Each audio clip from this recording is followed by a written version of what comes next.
Appeals Division 1 is now in session.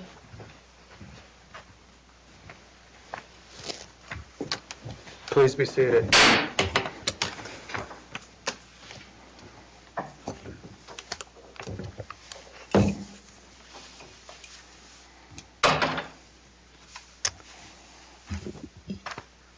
Good morning. This is the time set for argument in our case number CV22 0235, Nava Cruz versus Wallace.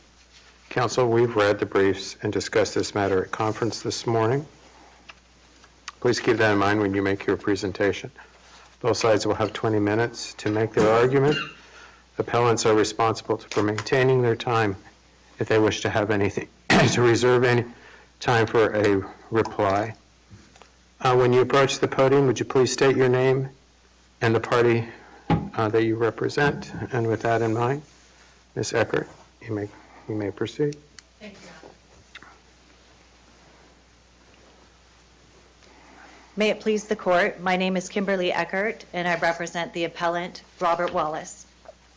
By way of introduction, this case concerns claims and counterclaims for breach of contract, breach of the covenant of good faith and fair dealing, and negligent misrepresentation. An arbitration hearing was held and was decided in favor of Mr. Wallace on both the counterclaims as well as the issue regarding the UCC lien which Cruz brought forth. The award was appealed to the Superior Court. The trial court dismissed Mr. Wallace's counterclaims on summary judgment, limiting him at trial to arguing the breach of covenant of good faith and fair dealing and negligent misrepresentation, while also limiting what could be argued. The court also held in its order for summary judgment that Mr. Wallace's UCC lien filing was improper and that he should have known or knew that it was unauthorized under ARS 479509. Further, the court entered a directed verdict at trial against Mr. Wallace concerning his claim of lost profits. The court should reverse the trial court's ruling and remand this case for a new trial due to the following errors. On the UCC lien, the trial court erred when it found that Wallace improperly filed its UCC lien, and further when it found Wallace knew or should have known that the filing was improper. Now, Mr. Wallace had a membership interest in Impala. He was 50% owner, which is I thought he evidenced. had given notice to Impala and the Corporation Commission that he was no longer involved. Yes, he was no longer involved. However, And he he's made still stopping payments on the original contract. That's true, Your Honor. However, he still had a membership interest. He still had made a capital contribution. He still had a breach of contract, and therefore he was acknowledging that and trying to recoup his loss through the UCC filing. When Wallace learned that Cruz diverted his profits, he filed a financing statement on the liquor license, as was stated, as it was part of the assets owned by the LLC, owned by Impala. Mr. Wallace's So, share... counsel, if the LLC had owned, I don't know if there's any indication that they owned real property, that the LLC owned real property, but if it did, Yes. could he have filed a lien Yes. against the property, the real property? If that was part of what the LLC owned and And vehicles, everything. he has established he's 50% owner. So what legal authority do you have that supports that concept? He had a security interest in the assets of the LLC due to the fact that he was a member, due to the fact that he had a 50% share that he was buying into. He had a bill of sale, and he also had an operating agreement, which controlled everything. And what in the operating agreement gave him the right to, what exactly gave him the right to place a lien on Well, company property? Pursuant to the operating agreement, he was 50% owner. I understand, but I mean, change the facts for a minute to the, hypothetically, if this is a corporation and he's a 50% stockholder or a 10%, well, it doesn't matter. Any percentage of stock. Does a holder of shares get to file liens against property? In that example, I don't know that you have the same rights as a stockholder. I believe as a stockholder, you have other methods of which you can challenge things like... I mean, but what, so what, then explain to me what makes an LLC different? What exactly in the operating agreement gives rise to the ability to file liens? There were sections, it doesn't specifically say he can do a lien, but I didn't find any case law that it said it had to say that. The authority is that he is 50% owner in the assets. So therefore, he has a right to attach liens to the property in order to recoup his losses. So that's how, and the operating. I think your argument ignores the corporate form. The LLC is a separate entity with its own assets, and just because you have an ownership interest in the LLC doesn't mean you own the assets. The LLC owns the assets. I guess you flip, and I'll get to my question, you flip the scenario, someone has a judgment against Mr. Wallace, can they, because of that judgment, can they execute on the assets of the LLC? No, because in that scenario, that person wouldn't be a 50% owner in the LLC as Mr. Wallace is. So I believe that example is a little bit different. Cruz had no authority that a bill of sale or an operating agreement cannot create a security interest in the assets of the LLC ownership. It's a secured interest, and we can look to the Dabbs case, which is cited in the materials, where in that case the court noted under the commercial code it includes several exceptions and options for creation of security interests. Mr. Wallace's share of Impala is a general intangible under ARS 479204 or 920241 because limited liability company membership interests are personal property. So that's where he gets into the liquor licenses being part of personal property. The purpose of the UCC 1 financing statement is to give notice to the world that there's collateral that is backing up a loan. I mean, if you look at the cases, it talks about debtors and creditors, so I'm just wondering how you square that language with ownership in an LLC. Well, I think you can look to the operating agreement here because there are sections in the operating agreement which do refer to a member going back and looking to the assets as far as capital contributions and as far as recouping assets, such as in the sense of a dissolution. His capital contribution is not a loan to the LLC, correct?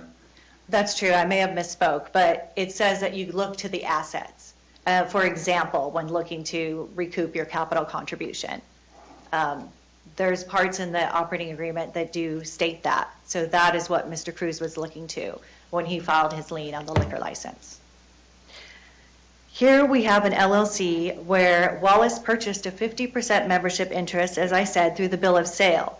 The operating agreement describes the intent that the LLC was to be jointly owned and controlled, which I assert affirms Wallace's security interest in the assets. Looking at the operating agreement in Section 9, it does state the only way to collect is to look at the assets, flowing into the fact that he rightfully could establish a lien on assets of the LLC. This isn't a case where someone slapped down a lien. He has an actual interest. In this case, Mr. Wallace would have no other way to recoup his assets besides asserting liens on the asset, which in this case was the liquor license.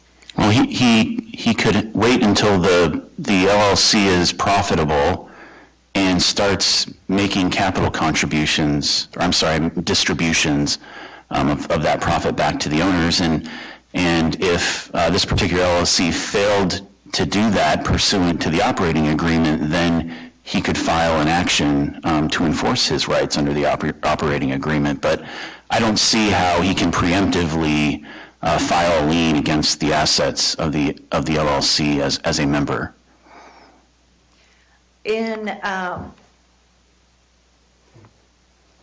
I'm still having a disconnect there between the membership interest in the LLC and how that gets you past the corporate form to the assets of the LLC. Well, I don't think there's any case law that said he could not have a security interest in an asset of the LLC. So that's the one thing. Well, and that may go to the knowledge that he possessed at the time that he recorded his LLC, but there are statutes and there's case law talking about the nature of limited liability companies, and I think they all make pretty clear that an LLC is separate from, and the assets of the LLC are separate from the owners of the LLC. So what's your reaction to that? Well, here, I think you just need to look at the operating agreement, Okay. which the trial court did not do. The trial court did not look at the operating agreement in combination with the bill of sale. And the facts were that, I believe you gave me an example, Your Honor, of he could have waited till there was revenue and profits. But in this case, the facts were that that was never going to happen. So that's why he withdrew, because there was no money being put into, there was no revenue being put into any of the accounts for the LLC. So at that point, he had no other recourse except to file a lien to try to recoup what he saw as and realized was an extremely bad investment with an extremely bad 50% owner on the other side who was not sharing and was not putting any revenue into the company. So he had no other choice except to do that. The reason also that, and I think this part's important, the reason why Impala had the liquor license in the first place was due to the efforts of Wallace. He obtained the liquor license through the settlement of another lawsuit, and he sold it to Impala at a discount and allowed Impala to make payments. He had an interest in the assets of the LLC due to the operating agreement, as I've stated, and the fact that the operating agreement was breached and the fact that he was owed back his capital contribution and profits.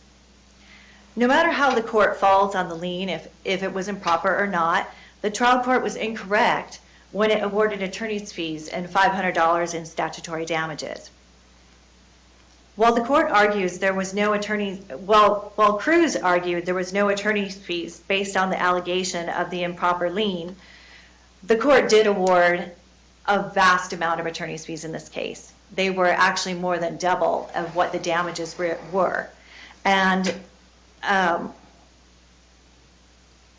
during one of the orders on the fees, the court did reprimand Cruz for failing to separate out fees for the breach of contract and the fees for the lien. However, nonetheless, the court did award a vast amount of attorney's fees that we believe were interwoven with the fees for the lien. The trial court said it wasn't awarding fees under the wrongful lien statute. So what are we supposed to do with that statement? Yeah, yet he also then said that the attorney's fees for the lien were not separated out by Cruz. So therefore, he was going to award attorney's fees. So I asked for clarification on that from the trial court, and the trial court denied to give me any clarification. So I believe there's inconsistent statements, so I can But didn't the trial court discount the fee request? I thought the court cut it in half. They did, but it was still a vast amount of attorney's fees. Well, but that doesn't get you anywhere, does it? I mean, you objected. You said, don't award fees on this basis. Mm-hmm. The court says, I'm not going to, and he cuts the award in half. But I'm still challenging the fee award because it's still double what the actual damages are. And the trial court still did not have any clarification of what part of the fees were for the breach of contract and what part of the fees were for the UCC. So my understanding is they were awarded against my client. So your argument is that the trial court couldn't award fees under 12-341 because everything was intermingled, and therefore he necessarily would be awarding fees under the wrongful lien statute in awarding fees at all. I think that it should be considered and that should go back down to the lower court to take another look at that. Absolutely. Yes, Your Honor. Since my time is kind of going fast here, I do want to move away from the lien unless there's any other questions and get to my argument on the breach of contract. Our position is that the court erred when it granted summary judgment on Mr. Wallace's contract claims. They were disposed of on summary judgment and should be overturned.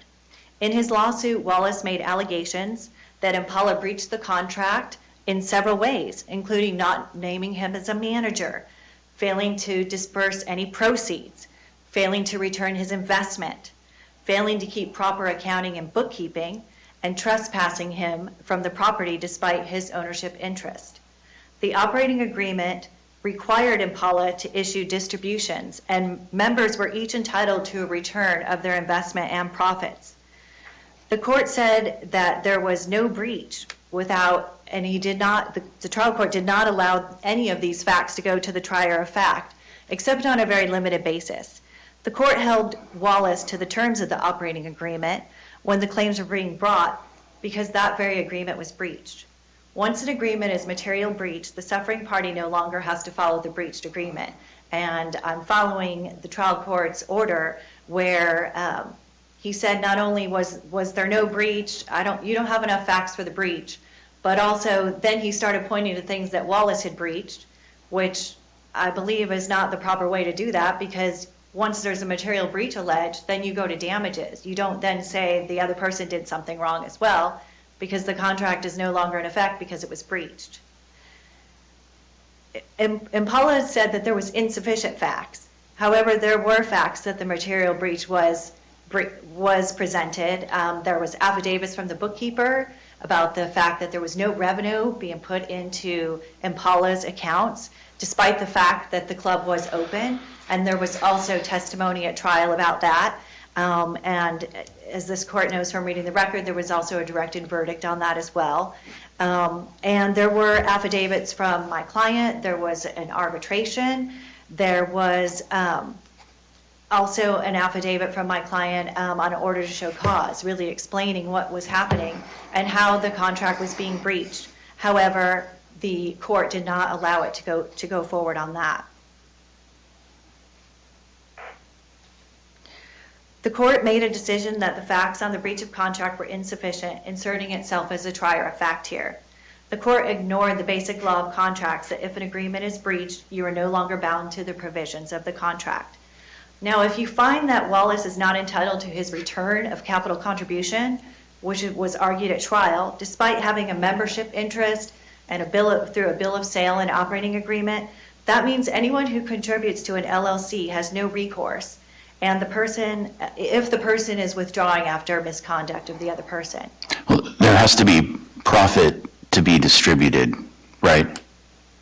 And I guess what was the evidence that that profit existed in this case at the point in time that the summary judgment motion was filed? well, that was only one part of the breach contract. There was others. There was failing to be a manager. There was failing to deposit any revenues into Impala.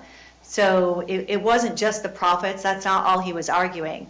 But once we got to trial... Was there evidence of profits at the time that the summary judgment motion was filed? Well, the court could infer that. There was evidence brought forth that at that point the club had been open for 3 years. And there was absolutely no revenue being shown. There was no accounting. And one could assume that there were likely profits being made. But at the very least, even if you couldn't find there was profits, there was still revenue being generated. That the accounting Cruz could show nothing. He could show nothing except that expenses were being done. And the expenses were being paid by my client. No revenue was being deposited. We know the club was open. We know there was customers there. There was testimony about that. So whether there was profits or not, that was only one part of the breach of contract. Okay. And that's all I have for now. Thank you. All right, thank you.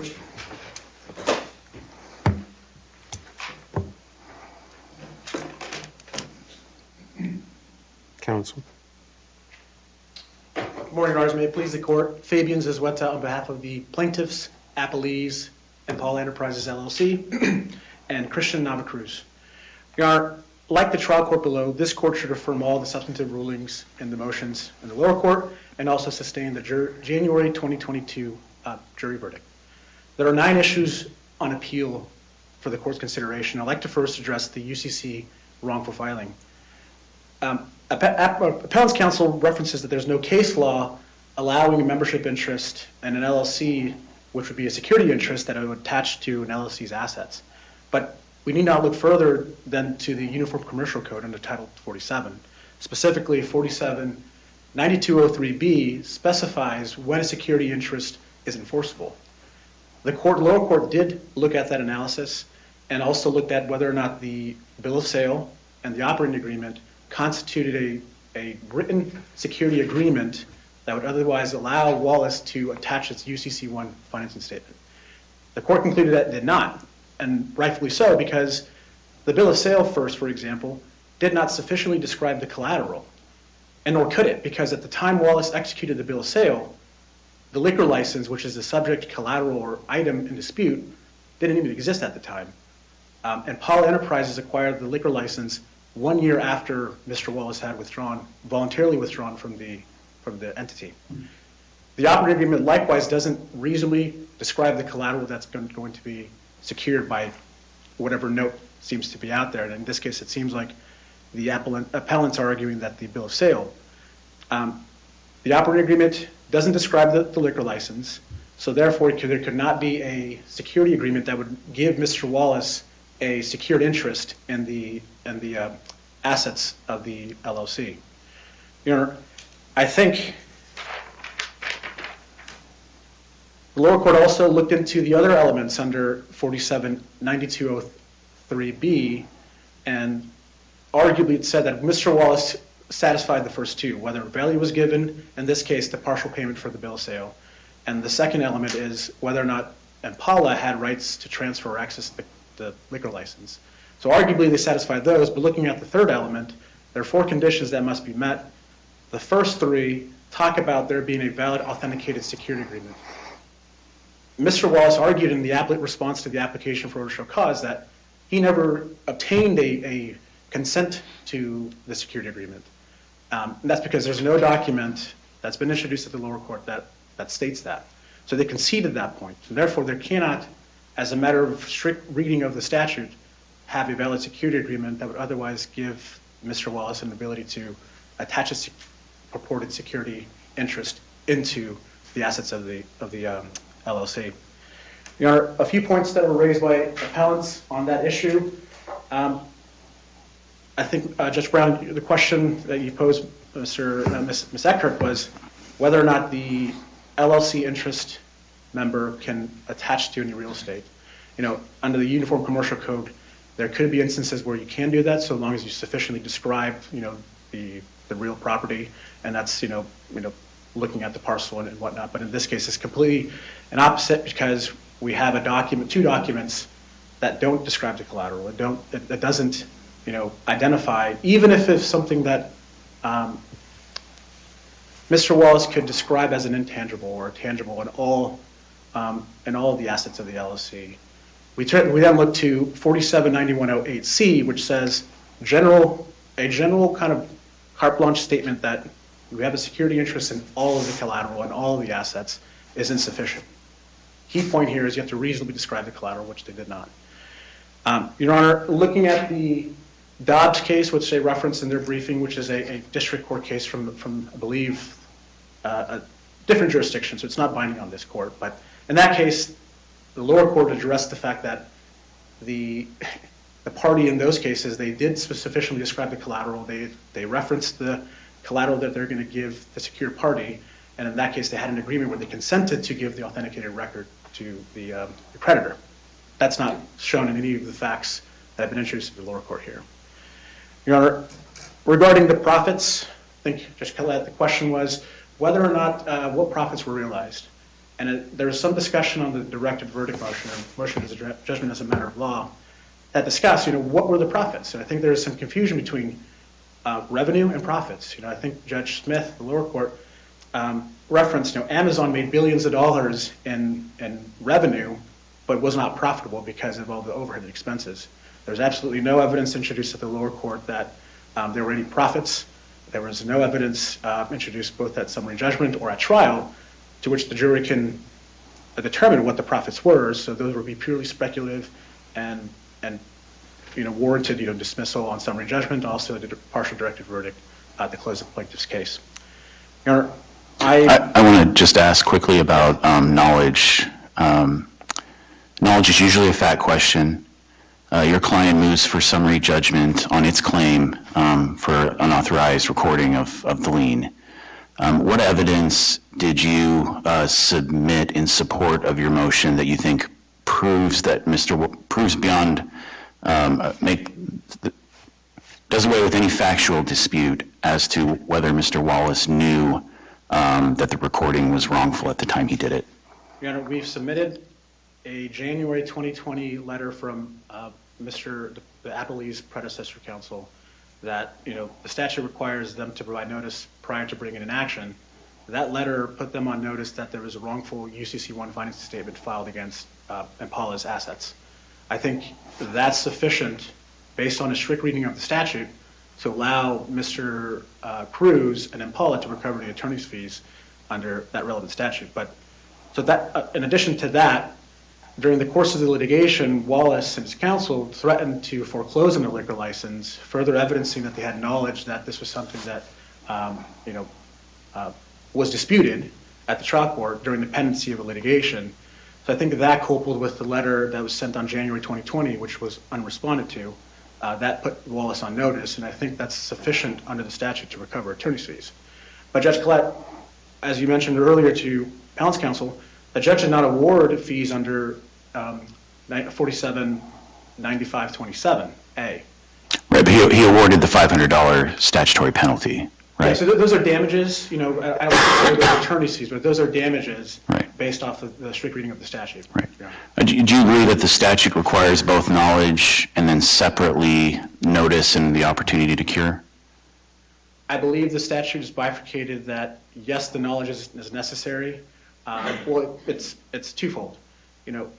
The first prong of the statute talks about, if there's a recording that was made with the Secretary of State and it's conjunctive, the first sentence, I believe, says that, and they know or have reason to know that it is a false recording and misstatement and contains an incorrect record. But it's your client's position that the later notice can also serve to fulfill the requirement of knowledge as well?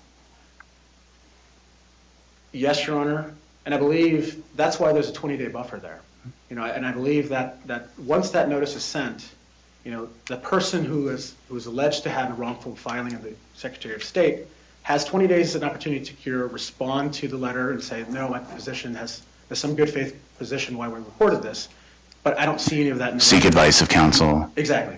So I think, and that's analogous to, and the best example I can see is the quiet title statutes. You have a 20-day notice to someone who is claiming an adverse interest on real property. You send them a quiet title letter with the quitclaim being $5 so they can disclaim any alleged interest.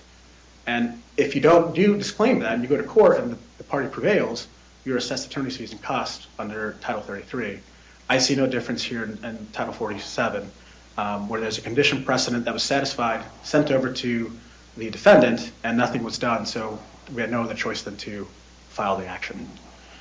Your Honor. How do you respond to the argument that in awarding fees under 12341, if your fee statements commingled work on multiple claims, that the trial court necessarily therefore awarded fees for the recording of the wrongful lien as well? Your Honor, my response to that is the trial court sua sponte took care of that issue. They reduced the fees by 50%. While I disagree with the ruling on that, but we submitted an entitlement to fees based on 12-34101, which is the breach of contract claim, and also the relevant statute under the Title 47.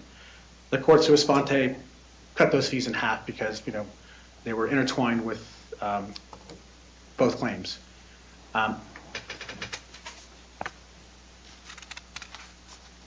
Once we made a showing that we were entitled to fees, that the appellees were entitled to fees in the case, the burden shifted to the defendants to show why those fees were unreasonable and excessive and duplicative.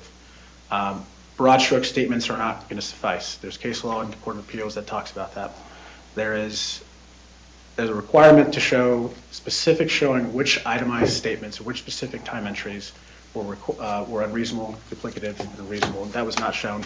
But again, with all due respect to the lower court, they cut the fees in half, which we disagree, but that's not an issue that we're appealing. That's an issue that they're raising and saying the fees were too excessive and they should have been awarded in the first place. Counsel, were fees billed for the negligent misrepresentation claim, or did the court, what did the court make a finding on that? It did not specifically make a finding on that, Your Honor, but in their application for fees and the reply, we supported some that claim that we're entitled to fees there because they're intrinsically intertwined with the contract claim. So in other words, if there's no contract claim, there's no negligent misrepresentation claim, because by virtue of bringing a negligent misrepresentation claim, there has to be a business transaction, which in this case was the bill of sale contract. So there was no specific finding in the court order, but we did make the argument, did consider the briefings, and that's how we got the fees under the negligent misrepresentation claim.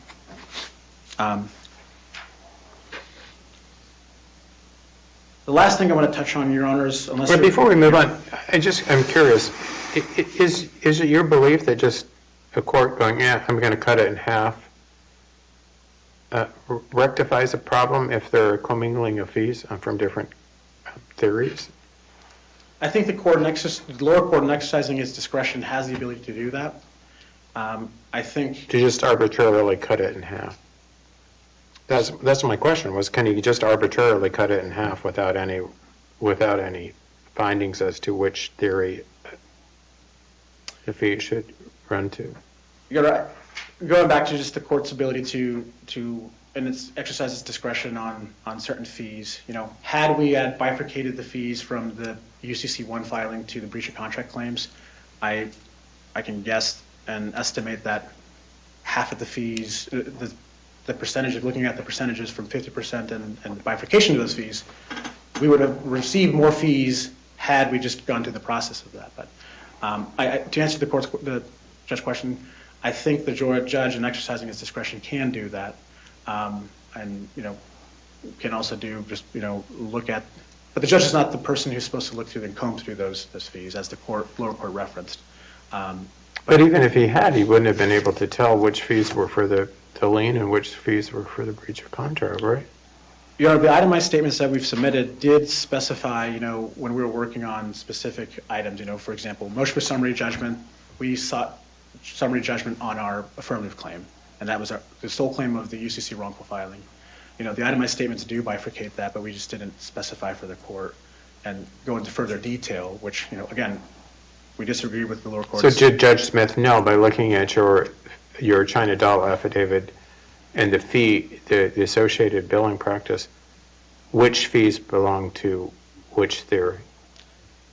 Based on the court's order, the judge did not comb through, though. I think they use quote-unquote language that the judge is not going to comb through those fees. So I cannot sit here today and say that the judge could have done that just because he didn't look at that. Well, he said he didn't, but yeah. I'm curious, if could we look through those?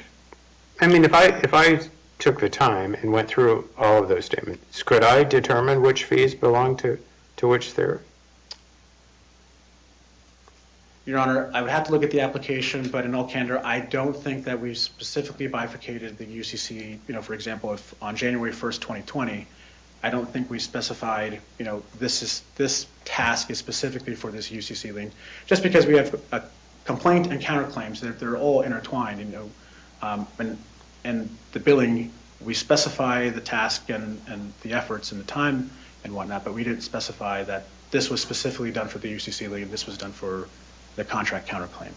I don't think that's required, but even if that was, it was the burden on the defendants to identify those and specify those in their objections, but that was not done here, so I believe that issue was waived on appeal. Didn't she ask for clarification? Didn't Ms. Eckert ask for clarification on how the court arrived at its 50% determination? I believe the clarification sought specifically about Wallace's knowledge as to whether or not the UCC lien was wrongful. And I believe there's references to an arbitrator at the compulsory arbitration found in Wallace's favor, and therefore, at least a reasonable person or an attorney concluded that he had no knowledge or there was nothing wrongful about it. But after an appeal is filed from the compulsory arbitration, it's the Nava review, and there's nothing that binds the court or the jury to the arbitrator's findings. Well, no, my question was, I thought she just represented to us here today that she moved for clarification on the fee issue. Your Honor, and I don't have the order with me, but I believe the clarification was whether or not it was assessed based off of Wallace's knowledge under the relevant Title 47 statute. Okay. And going back to the arbitrator award, I understand that once it gets to the Superior Court, it's de novo review, but Why is the fact that a licensed lawyer looked at the same underlying facts and came to the opposite conclusion about whether the lien was authorized or not, why is that not at least evidence that reasonable minds might differ and that Mr. Wallace didn't have knowledge that the lien was wrongful? Your Honor, I think if we can use that information, that would get rid of the purpose of a de novo review. I think the purpose of a de novo review, in my opinion, would be just to, from the beginning, start from scratch, essentially. So if we can go back and piecemeal pieces of information that benefit a party, I think that defeats the purpose of a de novo review. Does that answer your question, Judge Collette? I guess. I just don't see, I understand that we have to, or the Superior Court has to look at everything afresh, but I still don't understand why he couldn't look to that event as knowledge that this may not be as clear as we might all think. I see your point, Your Honor, and I just think, again, going back to the de novo review, but also the statute doesn't talk about or define, knowingly, or define a specific, I guess if you call it a mens rea, or define that mens rea. I think knowingly is something that he was put on notice once we sent that letter. And I think reading the statute in conjunction with the notice requirement, the notice is intended to satisfy that issue. You send him a letter, you're put on notice, even if it's sent to your attorney, you're put on notice, which is basically an agent of the individual.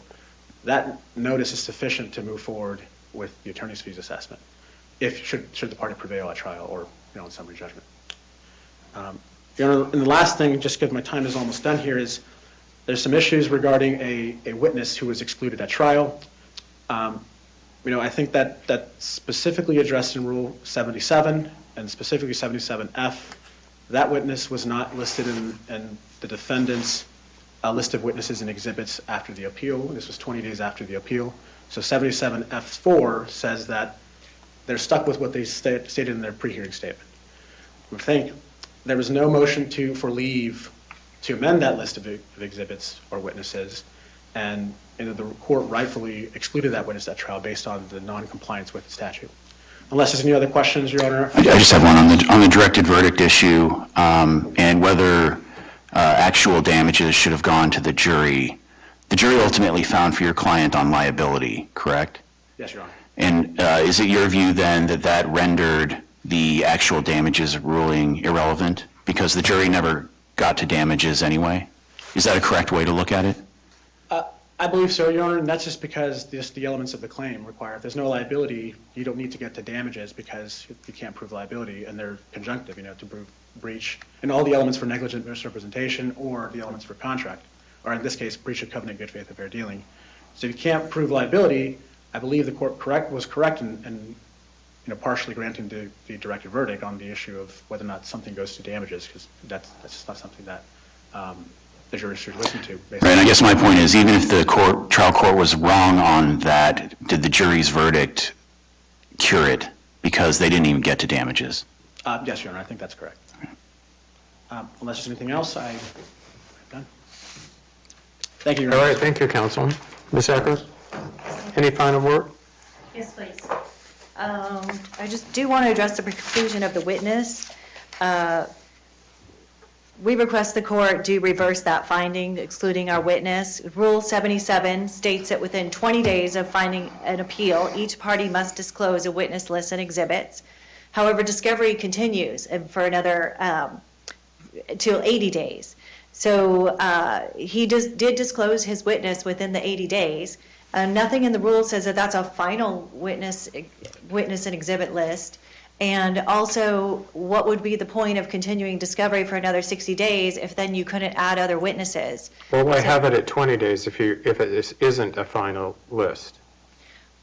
So that you can give the list and then you can continue discovery. So yes, you're going to give your list, but if you have someone to add and you're still doing discovery, then that falls in with the rule that... Well, did you file a motion for leave to amend and to include that witness? We did not, Your Honor. We did not do that.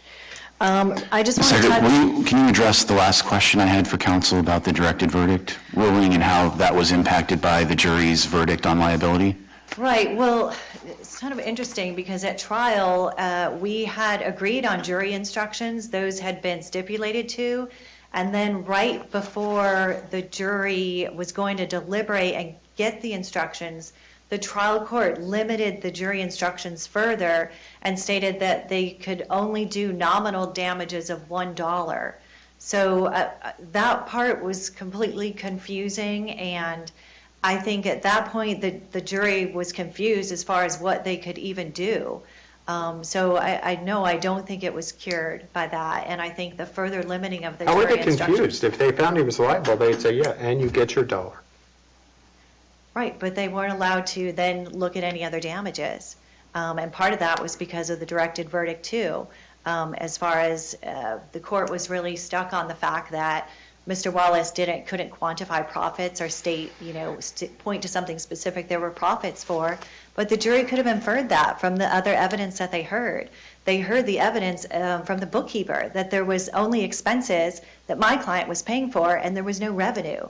So therefore, that with the knowledge that the club had been open, it had been operating, there was a witness who came in and said there was customers, they could have inferred there was revenue and therefore potentially profits. All right, thank you, Ms. Ivan. The matter is deemed submitted. We'll issue a decision in due course. Thank you for your briefing and your oral presentation. Court's in recess.